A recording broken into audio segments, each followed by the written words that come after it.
Good morning. Hope you're having a great day.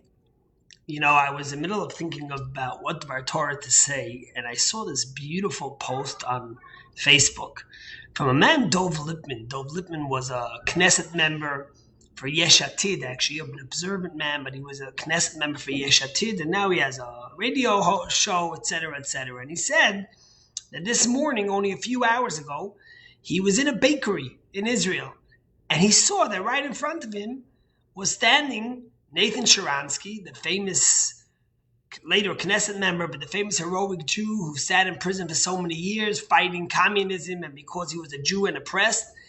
And he said that I wasn't sure if I should have the courage, but then I got the courage and I went over to him and I tapped him. I said, that just a few days ago in one of my talks on Psalms, on the book of Tehillim, on my radio show, I mentioned the inspiration of Nathan Sharansky in the little book of Psalms that he had throughout his days in prison, that he always carried with him and helped him get through those dark days.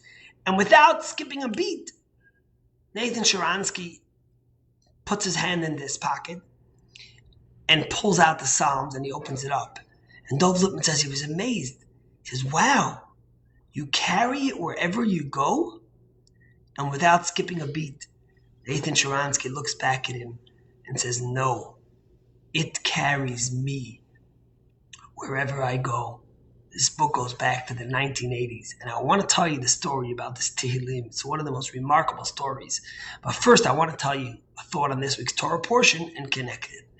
So, God tells Moses that he's going to be the messenger to take the Jewish people out of Egypt, and Moses obliges after much pleading from God, and even God getting frustrated. And again, God tells him that the first plague is going to be that Pharaoh's going to get punished with because he doesn't want to let the Jews out of prison. Is going to be that Moses is going to take his famous staff and he's going to hit the Nile River, and the river will turn to blood.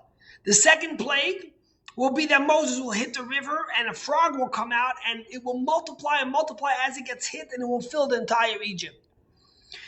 Yet, when it comes time to strike the Nile, Moses doesn't strike the Nile.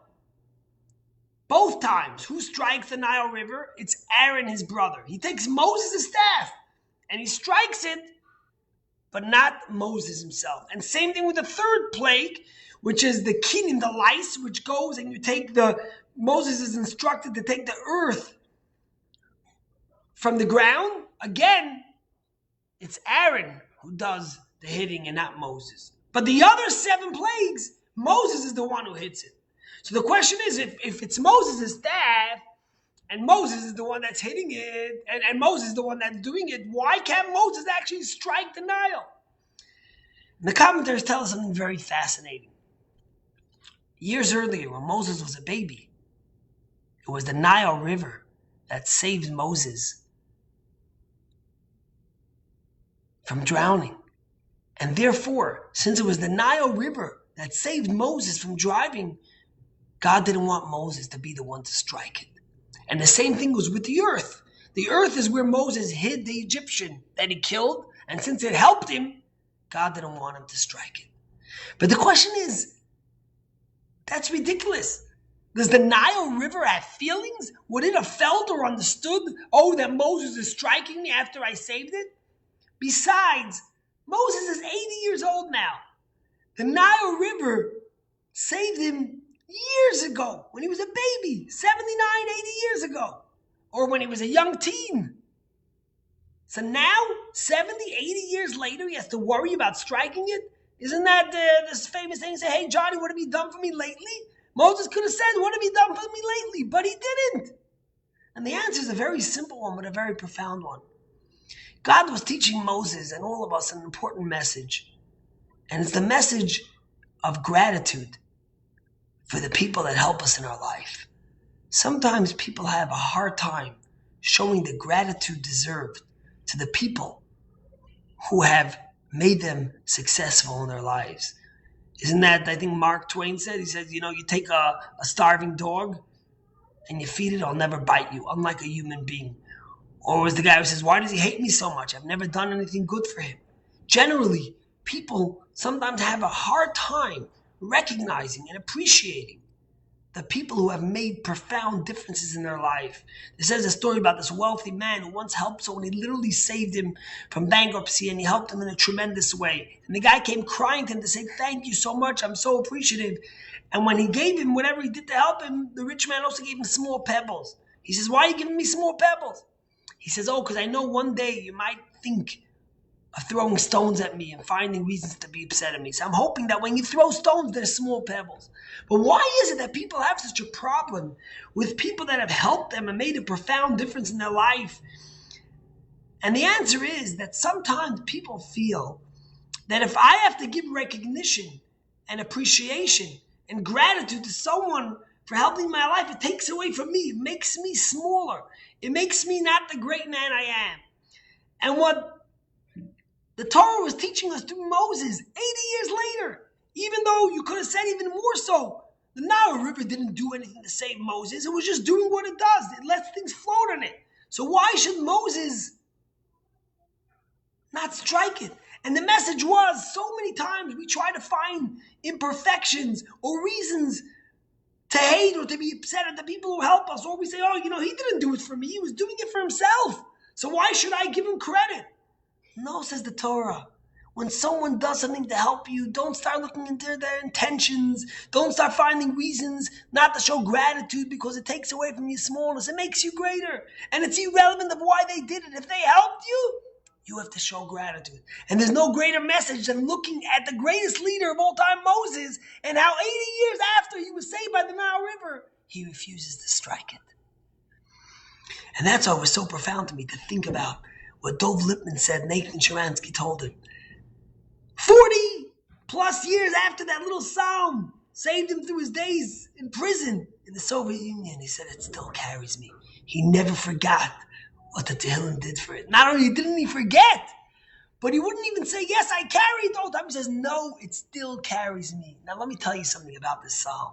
So we all know that Nathan Sharansky was thrown into Israel for being a proud Jew, for his connection to Israel, thrown into prison in the Soviet Union for his connection to Israel. And in his autobiography, he writes about the Psalms, that for some remarkable reason, his wife Avital gave him on the day he was sent to prison.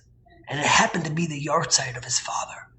And this Tehillim was so meaningful. But when he was in prison, it was confiscated from him. Why? Because the Tehillim had in the front that it was published in a foreign state, which was Israel, and it wasn't one of those reading materials they wanted you to write, he says, and it was taken away from him. And then he says, remarkably, one day, and he says the day in January of 1980, that Psalms was given to him for a little bit as he was being moved from one prison to the other. And at that moment, he took the liberty and he ripped out the pages that said it was printed in Israel. And he was able to keep the Tehillim.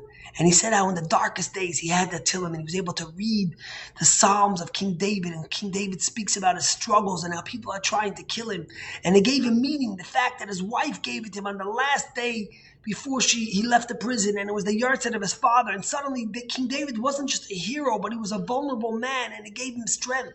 And he says on the day that he was finally freed and he was going to board a plane to go to Israel, he realized that he didn't have the Tehillim, and he turns to the guard or to the police officer, whatever, the soldier, and he says, "Where's my Tehillim?" And the guy says, "I gave you everything that you're allowed to take." And he gets onto his knees in the snow and he says, "I want my Tehillim." And the guy says, "You better go." And he lies down on the snow and he starts screaming, "Give me back my Psalms! Give me back my Psalms!" And all the video cameras are staring at him, and suddenly they give him the Psalms. And he takes it with him. And in 2014, he went to the National Library of Israel. And the woman in charge told him how moved she was by that story of the Psalms and how it meant to him so much through his days in prison. And she asked him to see it. And he took it out, and pages were ripping, and it was worn out. And she asked him if she could please kindly take it, and if they could restore the Tehillim. And he gave the Psalms to the National Library, and they used special methods they used to restore antique books. And after 6 months, he got it back.